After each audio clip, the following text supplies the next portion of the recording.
Hello and welcome into the GSMC Sports Podcast brought to you by the GSMC Sports Network. I'm your host, TJ Mabarty. Today is Thursday, May 23rd, and today we're going to be talking about the Dallas Mavericks pulling off the upset win against the Timberwolves in Game 1 on the road and all of the biggest storylines that come from that, why both teams can still win this series. Then we're going to be talking about the All-NBA selections that were announced yesterday, some of the biggest debates in the voting process, and some of the ramifications that are going to be coming out of the All-NBA selections. Then we're going to be talking about the Cavaliers' decision to fire head coach JB Bickerstaff. Although it is not a massive surprise to me, I still do think that it is something that definitely has its fair share of debate surrounding it. I don't necessarily agree with it 100%, so I'm going to be diving into the pros and cons of that decision. And then we're going to be finishing off the show by talking about some NFL OTAs. Justin Fields spoke to the media and he had comments about his expectations for the upcoming season, not thinking that he is going to be on the bench all year long, how Russell Wilson may react to those comments, and what the Steelers should choose to do at that quarterback position. And then finally, some thoughts on the stars that are missing or that are holding out currently in OTAs as they try and get some updated contracts. But before we get into the show, just a reminder to like, follow, subscribe wherever you keep up with us. To our viewers, be sure to use the comment section to give us your thoughts on the latest happenings in sports. Make this show as interactive as possible. And if you would consider leaving a tip or donation, you can use the link that is streaming across the bottom ticker. That is gsmcpodcast.net. Anything would be greatly appreciated. The Mavericks come out Game 1 and pull off a little bit of a surprise victory against the Timberwolves on the road to sort of take control of the series, at least early on here. They now have home court advantage moving forward as things currently relate to how the rest of the schedule breaks out here.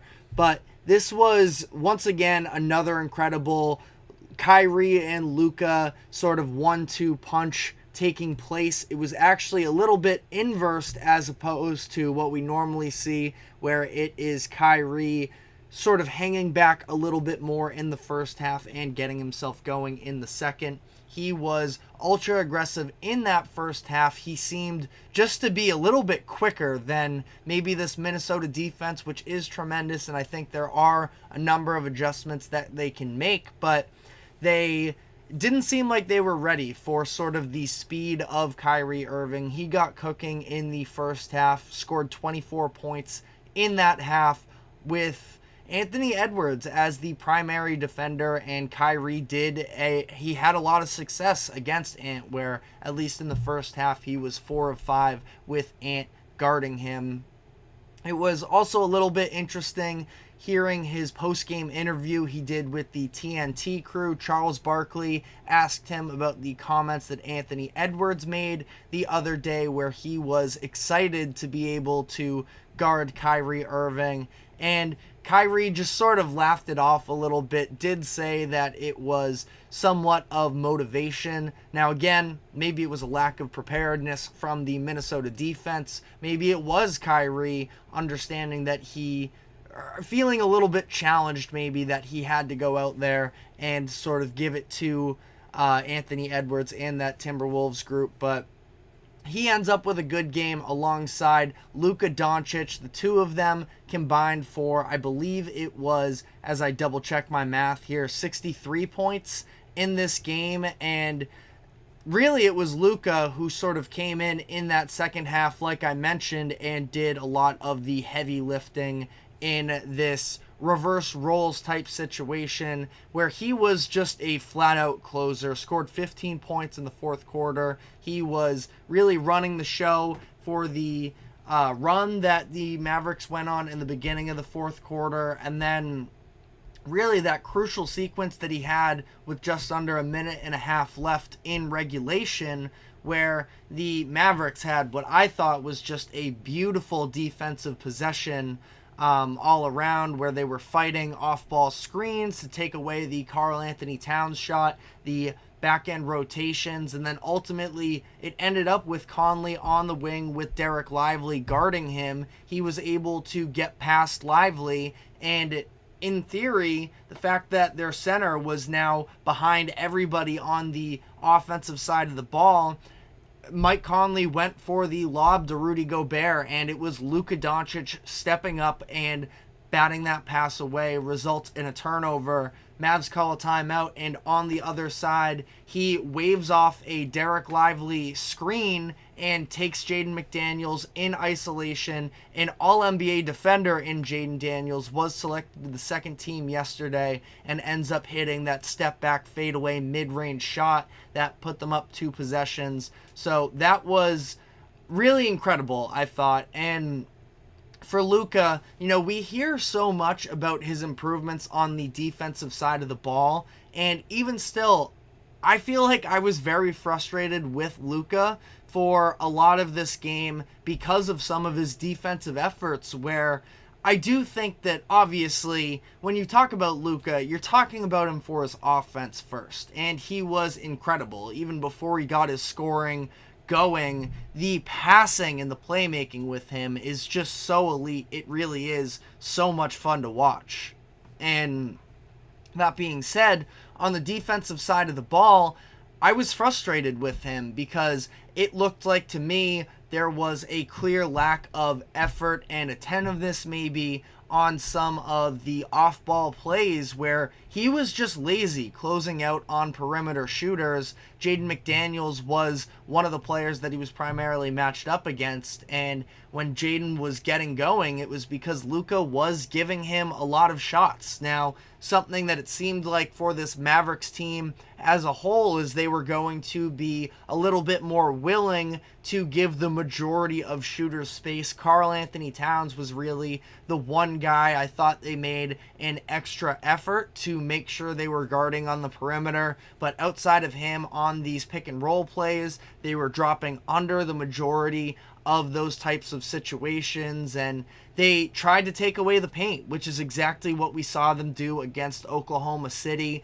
who is a great three-point shooting team, but taking away that whole painted area, which is even more so important when you're playing Anthony Edwards on the other side, and we'll get into his performance shortly. But what I will say for Luka, as much as, I was legitimately frustrated with his defense, and I think that that's fair. Obviously, he has the pass breakup at the end of the game, so people may overlook what happened through the first 3 quarters. But Luka himself, in his post-game interview, he sort of took responsibility for some of those plays, said that he needed to be up, and he specifically referenced Jaden McDaniels in that instance as well. So that was something, it seems like it took a little while for, you look at that backcourt in general with Luka and Kyrie, the, accountability of it all, they've just reached this other level, and now they are a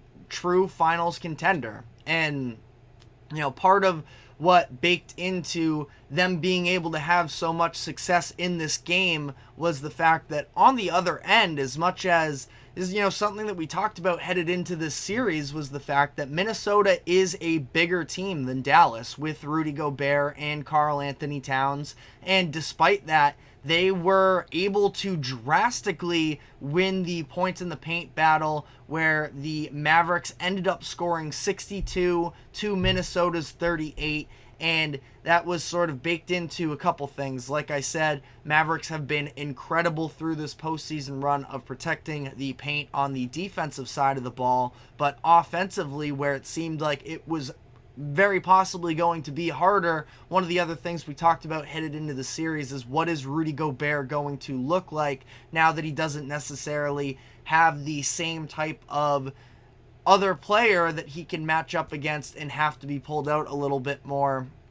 Luka and Kyrie were both repetitively trying to put him in that pick and roll action, and the drop coverage was something that the broadcast crew with Van Gundy was hammering on heavy. Draymond Green was having a little bit of fun with it as well during the TNT halftime and post-game shows. But it's true, Rudy Gobert was pretty much in no man's land for a lot of this game, where Luka and Kyrie were able to use screens to get themselves mid-range looks. Gobert wasn't necessarily blitzing and making things extremely difficult on them there, but he was giving these late contests that also opened up the lob possibilities for Derek Lively and Daniel Gafford, who were both incredible in this game, combined for 19 points. Derek Lively off the bench with 11 rebounds. I thought the offensive rebounding was significantly better than I was expecting, where, again, we saw the Mavericks have success last round against the Thunder, but that was against a team that pretty much their only true reliable big man, at least, was Chet Holmgren. I know that Jalen Williams, the one out of Arkansas, was getting some run as well, but for the most part it was just Chet, and outside of that they are a smaller team. But even still, just the activity level of Lively and Gafford was so impactful in this game, and as a result we saw Rudy Gobert really struggle to find his impact in this one. So that's absolutely something that the Timberwolves are going to have to look to. Now, if you do look at the box score, he was one of two players with a positive point differential in this game. But I don't know, at least from the eye test perspective of this, Minnesota's going to need to make adjustments on the defensive end, and I absolutely think they have the personnel to and try and make these improvements. But something needs to change, because again, 63 points in the paint for that Mavericks team is absolutely unacceptable. And that's with the fact that the Mavericks shot horrendously from the 3-point line, just 6 of 25, while the Timberwolves, I feel like when I first noticed that this game could be tough for them, is the fact that they were up just 3 points at halftime, and there was a massive 3-point shooting discrepancy. The Timberwolves were 11 of 25 from 3, while the Mavericks were just 2 of 13. But the Wolves cooled off in the second half, and they still weren't really able to get their post attack going from the 3-point line in the second half. They were just 7 of 24, so need to be better in those types of instances. But it's not just the 3-point shooting, because ultimately they end up shooting just under 37%. 49 attempts, by the way. The Timberwolves did not hit 40 attempts during the entire regular season. They hit that number game 6 against the Nuggets, I believe. It was one of those blowouts. I believe it was game 6 where they shot 40. So the Mavericks definitely made the Timberwolves uncomfortable, and that has been one of the red flags with Minnesota, is that their level of offensive creation, I wouldn't say it lives and dies by Anthony Edwards, because you got some really impactful role player performances from Jaden McDaniels, who had a team-high 24 points. Like I mentioned, the 3-point shooting, he hit his first 4 attempts, ends up 6 of 8 from the 3-point line. But then you get Kyle Anderson coming off the bench. Naz Reid did a pretty good job, especially in that fourth quarter, sort of spacing out the Mavericks as well. That's something that we've been talking about. The Mavericks, in order to beat them and the elite defense that they now have, you have to be able to shoot, because they're going to do what they can to take the post away from you. So that doesn't necessarily bode well in favor of the Timberwolves. But mentioned Anthony Edwards earlier in this game. He sort of struggled with efficiency once again. He and Karl Anthony Towns both were 19 and 16 points respectively. Edwards was 6 of 16. Towns was 6 of 20. But the most notable thing for Edwards is that 12 of his attempts were from 3. That is not who he is. He's a downhill scorer first, But again, the Mavericks took that away from him. He had just 4 shots in the paint, only 2 of them at the rim, and that is not the style of play that Edwards wants to participate in. He is obviously, like I said, more of a downhill guy, and I wouldn't say that Edwards had a bad game necessarily, but it was clear he and the Timberwolves as a whole were sort of outmatched to some degree in the fact that Edwards was just constantly running around trying to guard Kyrie Irving. He was struggling there, and the announcers touched on it briefly, but he looked gassed by the end of that game. And I think that it sort of caught him and the rest of the team as a whole by surprise how much the Mavericks were able to sort of have their guys running around. And again, for Minnesota, as much as Edwards is more of a drive-first player, it's very physically taxing. And the fact that they don't really have the defenders to put up with Kyrie Irving and Luka, where Luka, for the most part, seemed like he was being guarded by Jaden McDaniels.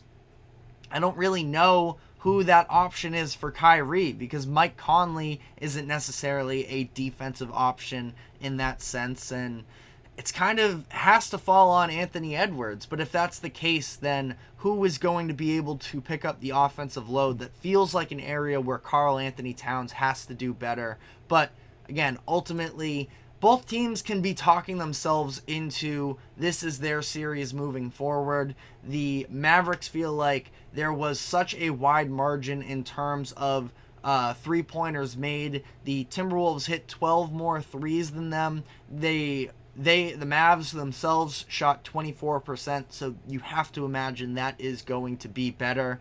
Timberwolves defense, obviously, still very tough, and I think for the Mavs, too, they're going to try and live it up, sort of getting inside against the Timberwolves as long as that's available, but I do expect that adjustment to come for Minnesota. And for the Wolves, if Anthony Edwards and or Karl Anthony Towns have an efficient scoring night, then this is probably a win for Minnesota. So ultimately, coming into this series, I had the Timberwolves. It feels like this is a 6-7 game series. I wouldn't be in full panic mode if you are the Timberwolves, but one thing to note on the Anthony Edwards note is the fact that he is coming off of this 7-game series against the Denver Nuggets. We saw him look a little bit worn down in that game as well, and this postseason is only going to drag on a little bit longer. I feel like I'm overdoing it a little bit with these comparisons to Jason Tatum, but the fact that Tatum was, taking on a very large portion of the role in their 2022 playoff run where they ended up making the finals. They went 7 games against a very physical Miami Heat team, and then he was just so worn down that his drives were entirely ineffective. Now, there's a whole other set of criticisms you can put on Tatum, but I'm just saying from a situational standpoint, Anthony Edwards is still just 22 years old, and there's a chance that the wake-up call is sort of coming now of what a deep playoff run really looks like. But let me know what your thoughts are on this game and the series as a whole in the comment section. But we're going to be taking our first break of the show now. When we come back on the other side, all NBA teams were announced.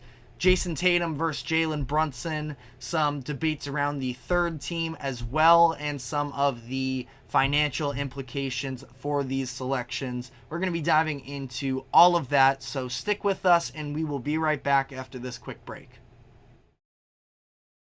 I feel like I'm losing my mind. Is everybody in the world blind? Please, Lord, give me a sign, a sign. I feel like I'm losing my mind. Is everybody in the world blind? Please, Lord, give me a sign, a sign. I wanna be the greatest. Everybody on the fake shit. I look around and feel like everybody is the fakest. I make this every day and I'm impatient. Hoping one day I blow up from the basement. Statement, the top is so vacant. I don't hear shit that I think is amazing. Waiting for my day when I'm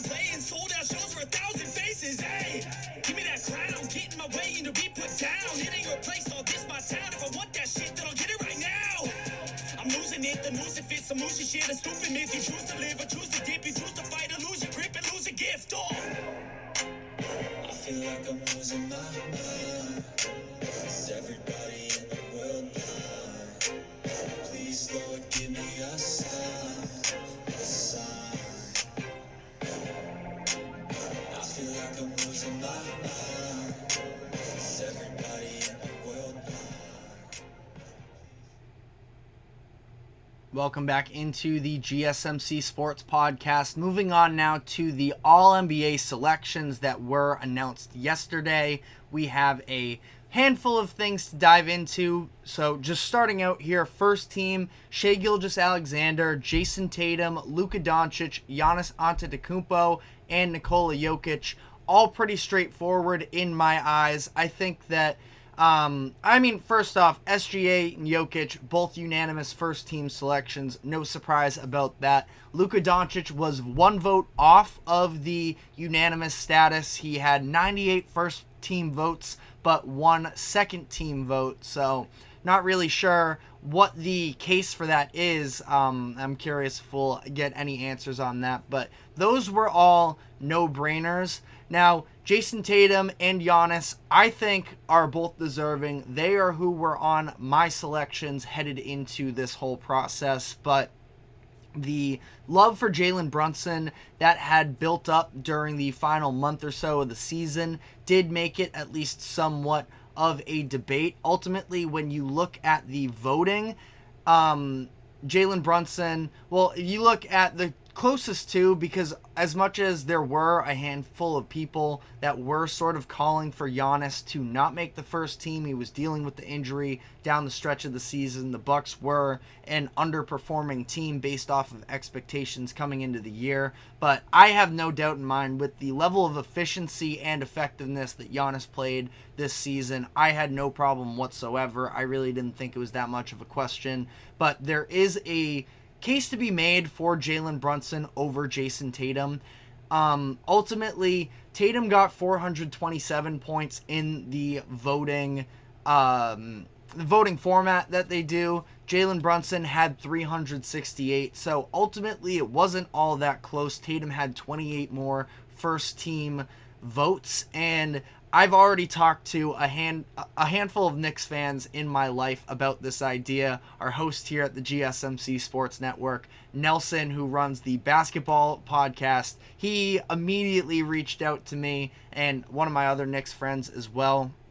And my case is, I do think that the criteria for All-NBA is slightly different than MVP, because Jalen Brunson, based off of the surrounding factors and the, again, sort of a little bit of the idea of expectations, he was a bigger storyline 1000% than Jason Tatum, and he played extremely well to the point where he rightfully had more MVP votes than Jason Tatum did. But I think that All-NBA is just slightly different, where it sort of takes in the bigger picture of the season. Are you the best player? And for Tatum, being the best player on a 64-win Celtics team that was top 3 all-time in point differential, and there being no other All-NBA selections from the Celtics, I think that it's really silly to get up in arms, I think, anyways, about the idea of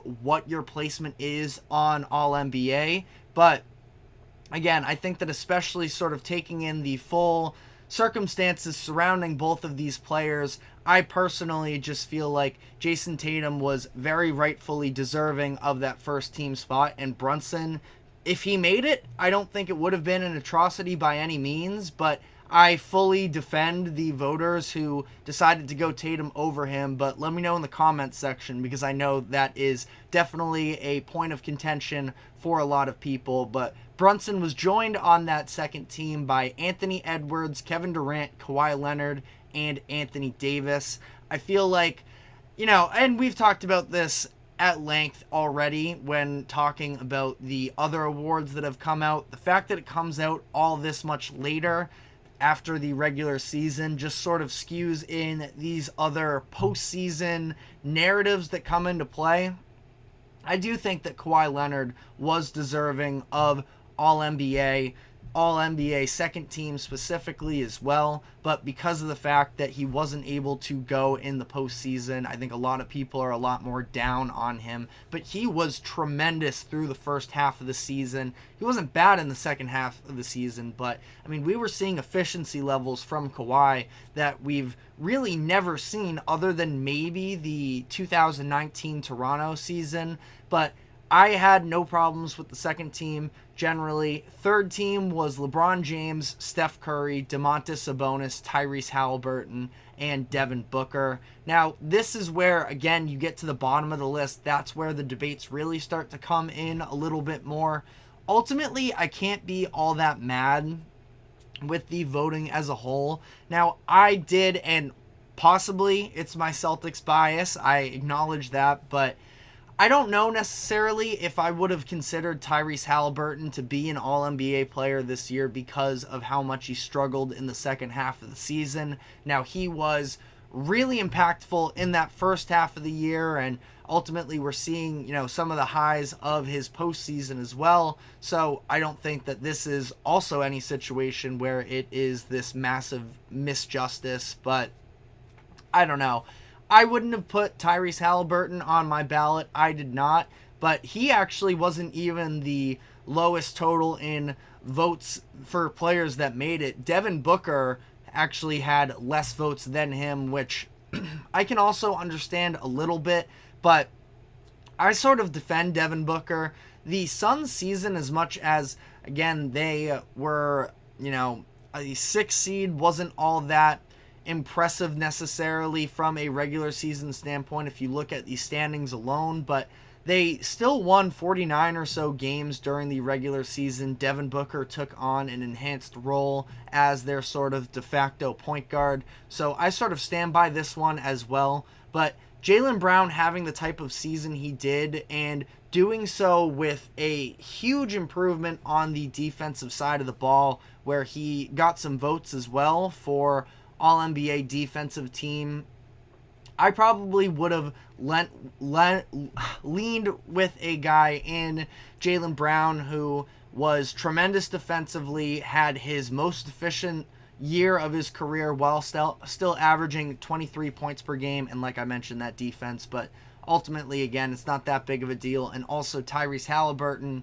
Jaylen Brown got the All-NBA selection when he needed it to get the Supermax contract. Now Tyrese Halliburton gets that as well. So ultimately, we are pro players getting paid on this podcast. So again, don't think it's anything to be overly upset with. But one thing that I did think was incredibly interesting was the Domantas Sabonis love from this one individual voter. You have to imagine it's just him. And listen, Sabonis made third team. I have absolutely no problems with it. I think that a lot of people are forgetting how good he was this season. But some of the love is ridiculous, where there seems to be this one voter who was all in on Sabonis, voted him first team All-NBA. This is a team that missed the playoffs.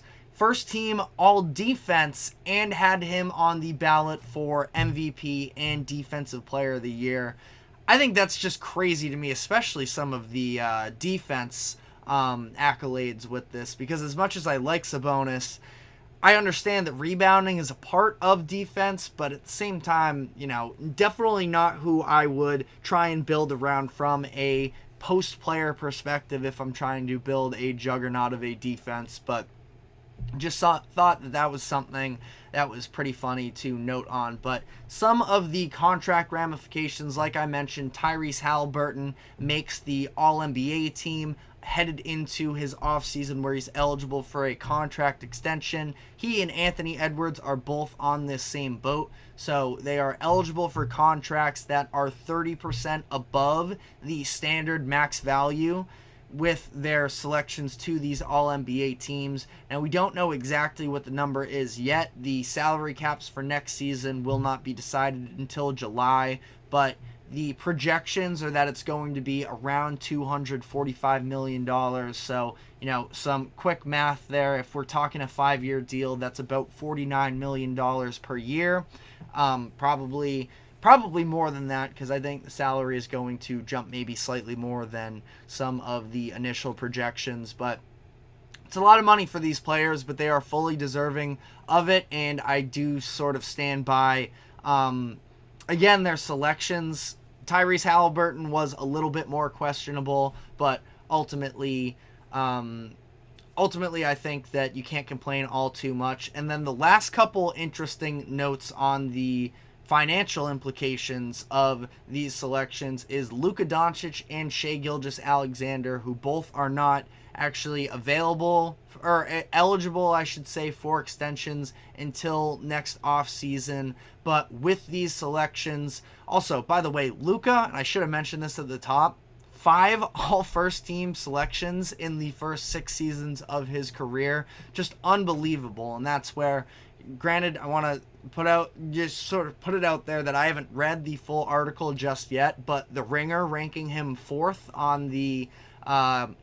top 25 players under 25, and the fact that Luka Doncic was not even in the top 3 is heinous to me. But I'm going to do some more research on that list and probably put together one of my own, so definitely stay tuned in the coming, maybe tomorrow, maybe early next week for that. But Shai Gilgeous-Alexander as well, where he can get paid big time money, where it seems like he could hit $80 million at one point throughout the course of his career by the 2030-2031 season, because of making this All-NBA team, which is just absolutely ridiculous for the most part. You know, the NBA is headed in a direction where it just makes tons of money, and I saw some people on social media talking about it's already stupid that NBA players make all this much money, but I also sort of argue on the other end that it is better than these owners just being able to sit on all of the money by themselves. But let me know what your thoughts were on these All-NBA selections. Final note here, actually, before we head into the next break, is Bam Adebayo was somebody who could have also earned a Supermax extension if he had made an All-NBA team this year, but he didn't ultimately come that close. 1 second place vote, 4 third place votes, but you know, Bam Adebayo is somebody who probably gets a little bit disrespected, I think, generally in terms of NBA fandom, but I also don't know who he would have made it over. He had a great season, but I think that the lack of, success for the Heat during the regular season this year, it's not like Bam had any, real dominant offense going for him, that he makes All-NBA first, or all first team, all defense. So he got some recognition there, but unfortunately for him, isn't going to get financially rewarded for it quite the same. But that is all we have on that subject. We are going to be taking our next break here, and when we come back on the other side, going to be talking about the Cleveland Cavaliers firing their head coach JB Bickerstaff and why that may be a mistake for them. So stick with us, and we will be right back. Looking for your daily fix of sports talk without having to pay for it? GSMC Sports Network is available on YouTube. Just search GSMC Sports Network. Get your fix of daily sports talk shows on YouTube, absolutely free. NFL, college football, NBA, MLB, MMA, UFC, fantasy football, and so much more. GSMC Sports Network has shows running all day long, with new sports shows starting every 2 hours. Just like on your favorite cable sports channel, except GSMC Sports Network is absolutely free. Just search GSMC Sports Network on YouTube to catch one of your new favorite shows, like the GSMC College Football Podcast, Chip Shot Football Podcast, Hoops and Heels Women's Sports Podcast, GSMC Basketball Podcast, and so many more. Check it out for yourself. GSMC Sports Network, now available on YouTube absolutely free. Search GSMC Sports Network on YouTube right now. Welcome back into the GSMC Sports Podcast. This morning we got the notification that the Cleveland Cavaliers have decided to fire their head coach JB Bickerstaff. Now, ultimately, I don't think that this is a massive surprise. the majority of NBA fans probably saw it coming, but that does not mean that it was the right decision necessarily. So Bickerstaff took over for the Cavaliers in 2020, actually as the interim coach, and then was promoted to the head coach. He finished his 5 seasons in Cleveland with a 170 and 159 total record. The Cavs were in a little bit of a rebuilding position when he did first take over. So ultimately, the overall record is solid, but it comes down to postseason success. And the pressure was absolutely amplified for the Cavaliers organization when they decided to trade for Donovan Mitchell headed into the 2022 season, where they gave up a lot in that deal to try and make this happen. Colin Sexton, Lauri Markkanen, who of course went on to be the most improved player and I believe was an All-NBA selection as well last year. He may have been snubbed from that, but Ochai Agbaji, unprotected first-round picks in 2025, 2027, and 2029, as well as pick swaps in 2026 and 28. So they now no longer have control over their first-round picks until 2030.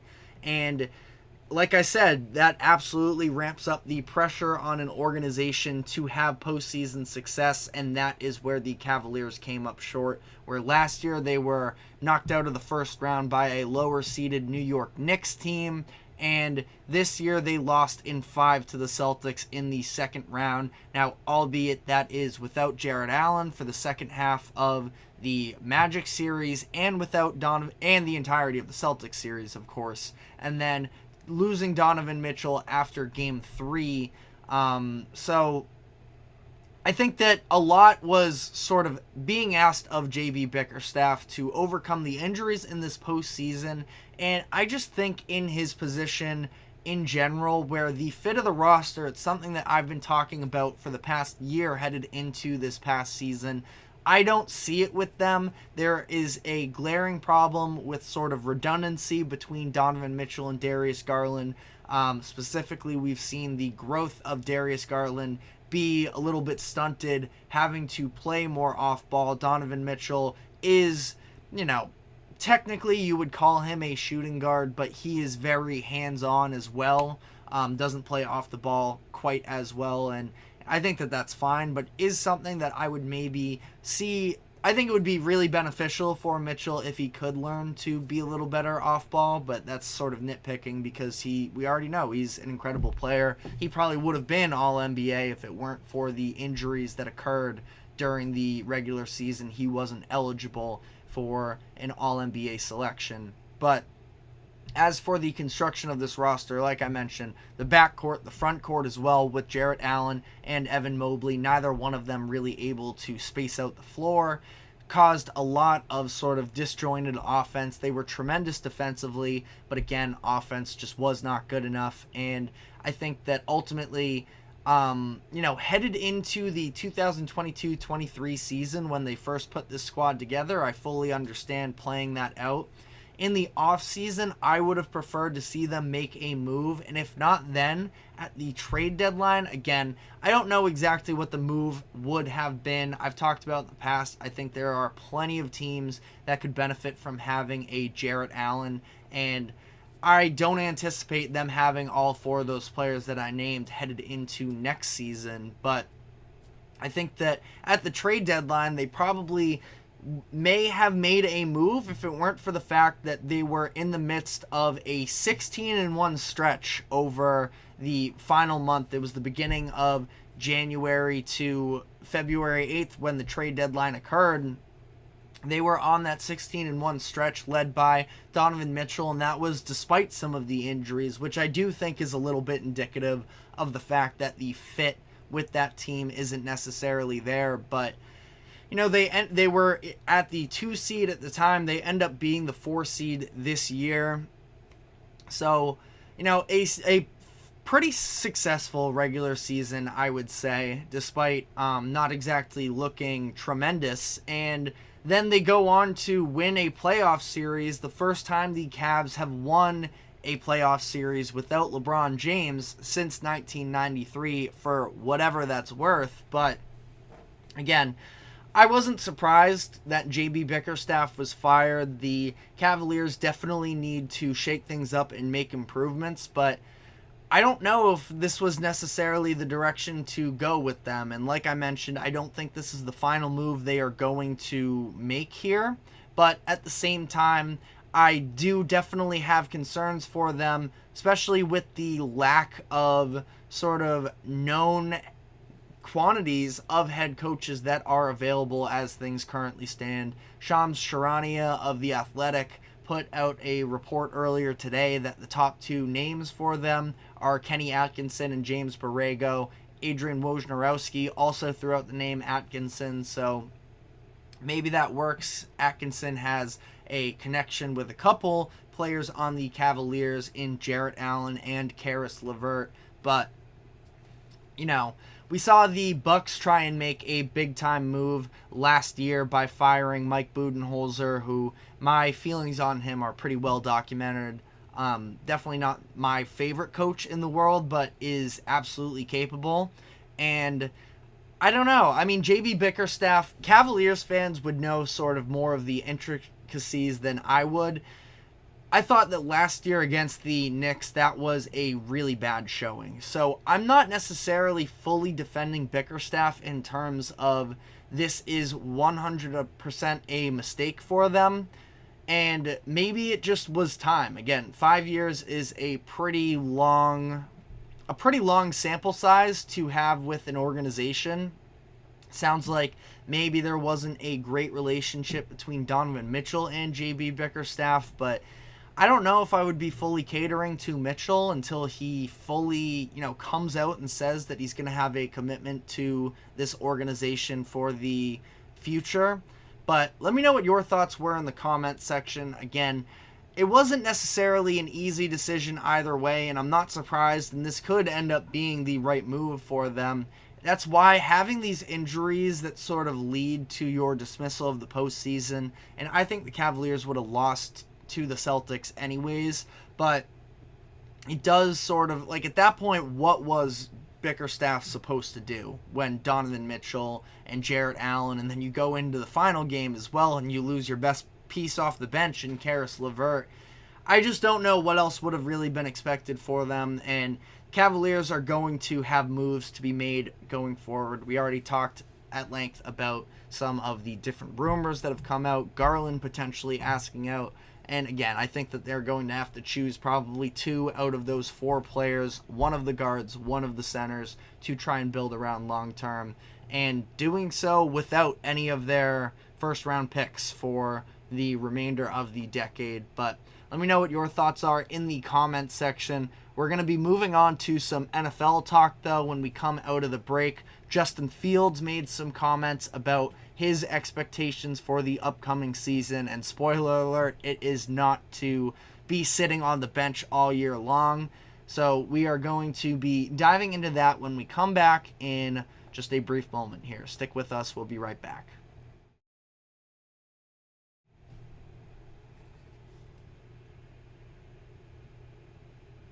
For the best and latest podcasts available anywhere, go to the podcast app on your cell phone and type in GSMC to access free content-rich podcasts on health and wellness, book reviews, sports, entertainment, relationships, social media, movies, technology, finance, and even weird news. Subscribe and download the GSMC Podcast Network's family of shows, available everywhere podcasts are found.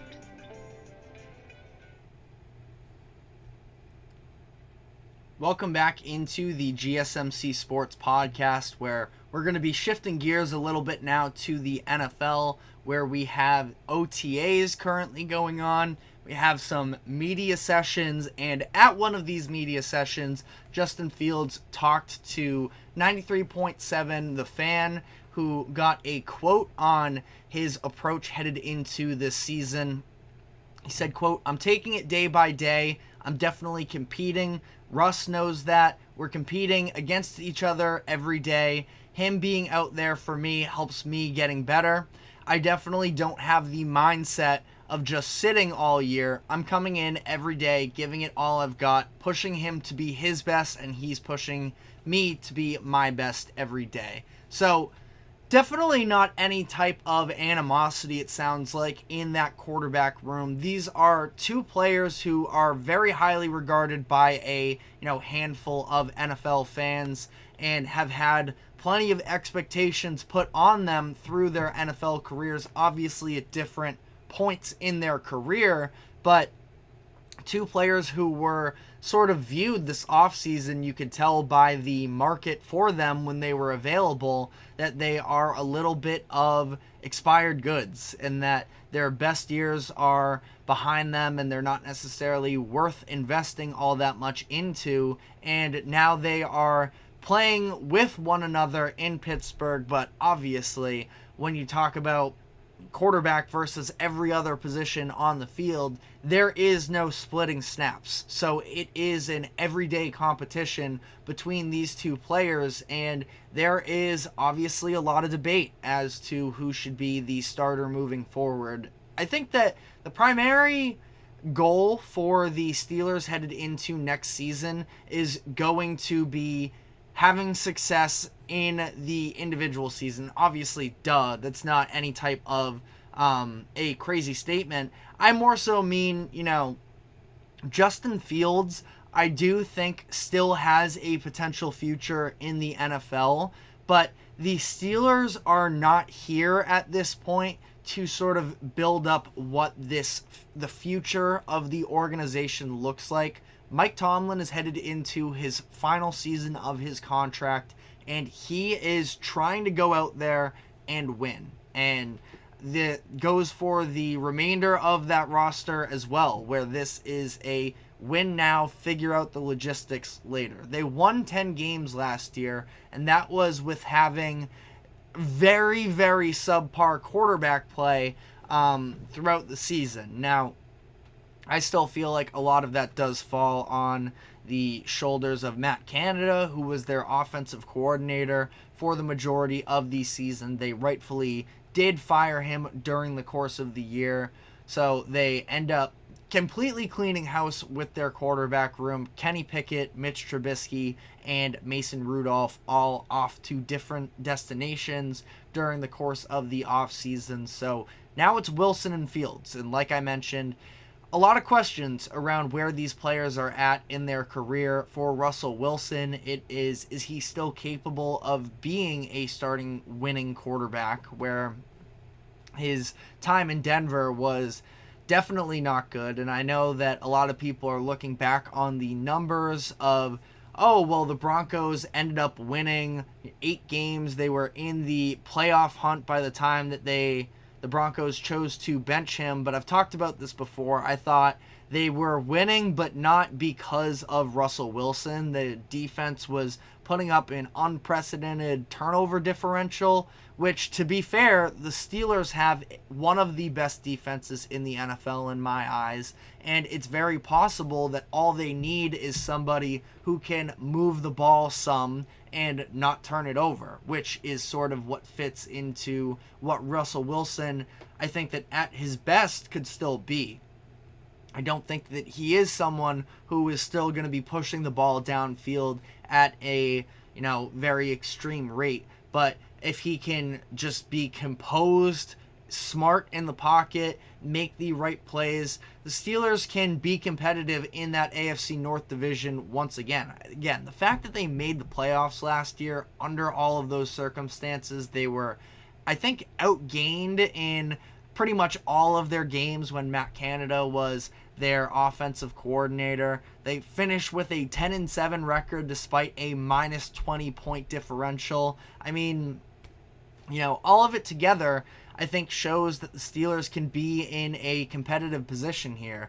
Now, Justin Fields is somebody who they are not going to be picking up his 5th-year option because it's not worth investing that much money into him at this point. Maybe if they feel they see something really exceptional out of him during these training camps, but I can't really see that happening for them. So Fields is going to play out this year, And it is going to be really interesting to see whether or not he does end up getting an opportunity to step in for Russell Wilson. So just sort of briefly looking at the schedule ahead, it seems like Russell Wilson shouldn't have a problem working his way into this, beginning with the Steelers, where they're going to play a Falcons defense that isn't tremendous, Denver, who, like I mentioned, as much as they did play well during Wilson's winning stretch there during the middle of the season,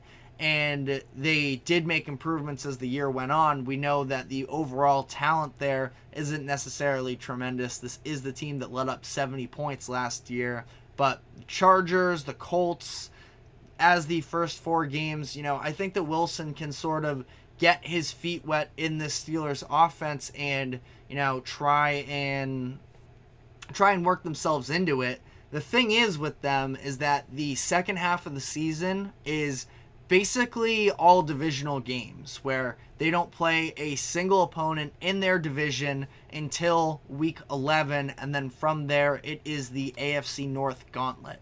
And at that point, I do think you're going to have a player in there that can be, a little bit more aggressive at times. And I'm not saying that Russell Wilson can no longer do that altogether, but that does feel like Justin Fields is maybe a little bit, again, the ceiling is higher with him. And for Fields on his side of this equation, I think that it's tough, because I've never been a huge fan of him. Going into last season, there was buzz about, could he be a sneaky MVP dark horse? I never saw that with him, because I feel like as much as it's very clear that there is talent, there's an athleticism from him. In terms of being able to actually make throws in these big moments, he showed sort of the opposite, that he was unable to do so. And the fumbles and interceptions in the fourth quarter were just so costly for him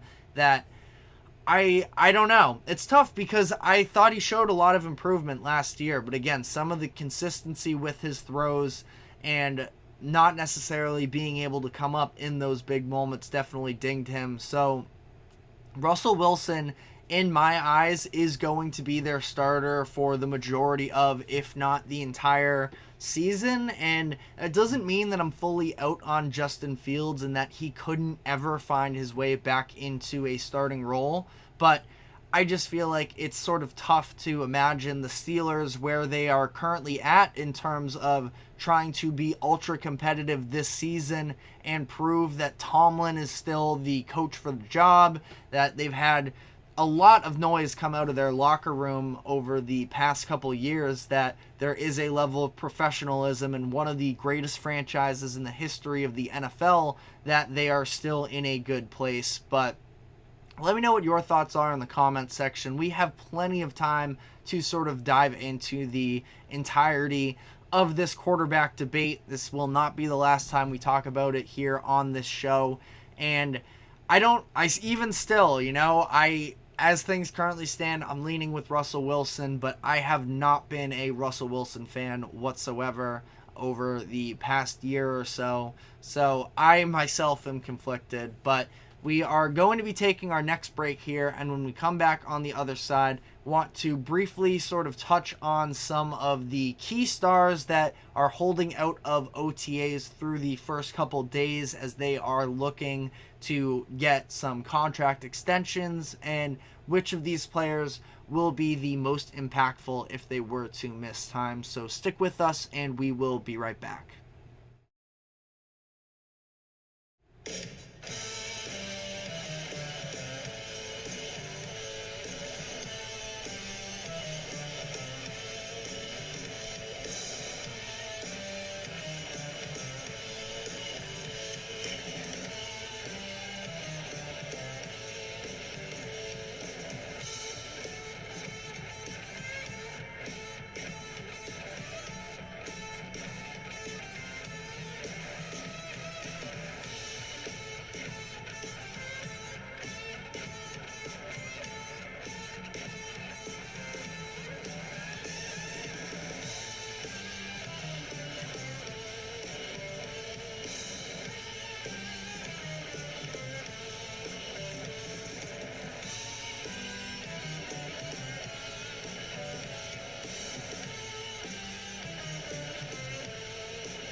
Welcome back into the GSMC Sports Podcast for our final segment of the day, where I just want to go through the list of players that have been skipping the, albeit voluntary, OTAs to begin the workouts with these teams. And going to start with the biggest star of them all in Justin Jefferson, best player on this list. Now, he, I believe, missed OTAs last year as well, and everything ultimately worked out. But Jefferson is eligible for a contract extension, and it's going to be really interesting to see how this plays out, because the Vikings could have gotten a ton of value for Jefferson if they were looking to move him and sort of move in the next direction here without Kirk Cousins. But I cannot imagine that's going to be the case, and Jefferson is absolutely a threat that, especially if you were bringing a young quarterback in, which they are in J.J. McCarthy, that you would like to have that type of a weapon available for him. And also, Jefferson is a player that at least strikes me sort of that he isn't one of the diva wide receivers that has made a huge deal. Now, he hasn't ever really had to worry about not getting his share of targets, but feels like it's been pretty quiet from him on that front, and that is definitely a benefit for them. And the fact that he is missing out on these OTAs right now, you can make an argument that there is a sort of sneaky benefit to this, that Jordan Addison, the wide receiver that they drafted in the first round last year, could get some more looks as the wide receiver one. Now, trying to balance how they sort of play this out with Jefferson and Addison, both players they took in the first round of the past 4 NFL drafts, that you typically don't want to be spending all that much money on the wide receiver position. So if they do extend Justin Jefferson, what's it going to mean for Jordan Addison in the future? That's obviously not something that the Vikings want to worry about right now. They're just trying to put J.J. McCarthy in the best possible position to succeed. So I sort of personally have no questions that the Vikings are going to be able to work out some type of a deal with Justin Jefferson, but it does make for a little bit of an interesting conversation here, and he's going to get paid, top dollar money by the time he this all sort of plays out here. So we will definitely keep you updated on that. The next one we have is CeeDee Lamb of the Dallas Cowboys, who was first team All-Pro last season and was, had a tremendous year, developed from, just being sort of, when he came in, he was never bad, but he went from sort of an average starter to an unbelievable player in the, elite wide receiver, top 3 wide receiver conversations last year. And he knows that, and he knows that he is going to get paid. Now, this is sort of a very strange situation with Dallas, where they have 3 players all available for a contract extension at the same time, between Dak Prescott, CeeDee Lamb, and Micah Parsons. So I think that obviously a lot of people have mixed feelings on Dak Prescott, myself included. I think that the Cowboys are already spending so much money on Dak moving forward anyways, based off of the contract structure, that for them, I don't really know what the other option is. Now, if they want to entirely blow this thing up and sort of go into a rebuild, I understand sort of the idea of potentially letting Dak Prescott walk in free agency next year. But if they're going to try and remain competitive for the near future, I do think that they need Dak Prescott, who was in MVP talks during the majority of the regular season, and they end up getting blown out by the Packers. But I don't think that the Dallas offense ever really had a chance in this one, because of the fact that the defense was just horrendous, and Jordan Love and the Packers were able to have success however they wanted to, running the ball, having this soft zone coverage that Jordan Love was able to just pick up easy yards. And it seemed like every time, Romeo Doubs caught a pass, Dontavian Wicks as well, anytime either one of them got the ball, they were running 10 yards before being tackled. So I think it's interesting to see how this all sort of plays out. If they want to remain competitive, I don't know if paying CeeDee Lamb is the right option for them, because of the fact that they, like I mentioned, they're going to have to, in order to remain competitive, pay a quarterback and pay probably their best player in general in Micah Parsons on the defensive side of the ball. So that would sort of leave CeeDee Lamb as the odd man out. And I think that ultimately here for the Cowboys, it sounds like Micah Parsons is willing to take a little bit of a back seat in these contract negotiations in order to open up an opportunity for CeeDee Lamb to get his. But I don't feel great about this Cowboys situation in general. We probably see all three of these players still banded together when the regular season finally comes around, but I don't think it's entirely a sure thing. That being said, if they were going to trade Lamb, they probably already would have done so before the draft. Now, maybe this is a sort of play out the season and use a franchise tag on him to sort of kick the ball down the road and evaluate a little bit more. I think that's a totally valid option for them as well, although it could definitely cost them extra money if CeeDee Lamb puts up another great season, but we will see about that.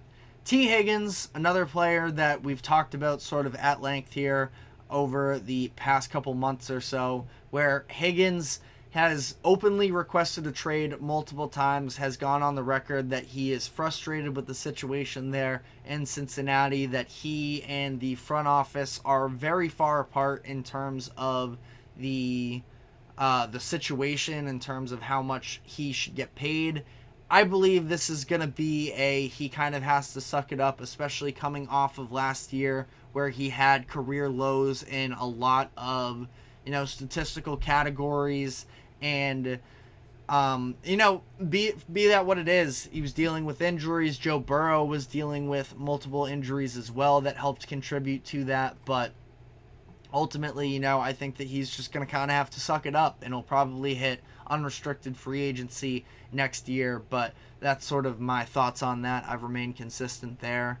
Another player that I was sort of surprised to see on this list was Cameron Hayward, the defensive tackle, of course, for the Pittsburgh Steelers. He's been a massive piece of the identity of that Pittsburgh defense for just about a decade now, over a decade. He was drafted in 2011, and he's been incredible for them up to this point, but he's headed into his age 35 season, and it sounds like he wants to sort of cash out one more time on a big deal before he sort of ends up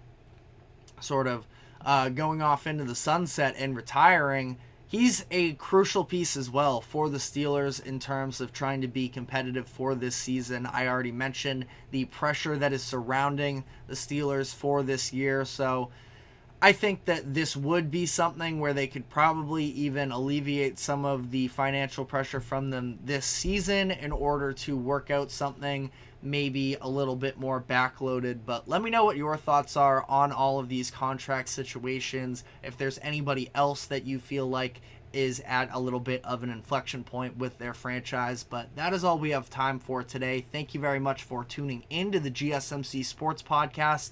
Thank you to the GSMC Sports Network for allowing us to host this show. Remember to follow us on social medias for more exclusive short content. Like, follow, subscribe wherever you keep up with us. And we will be back tomorrow afternoon at 2 o'clock p.m. Eastern. So we will see you then. Take care.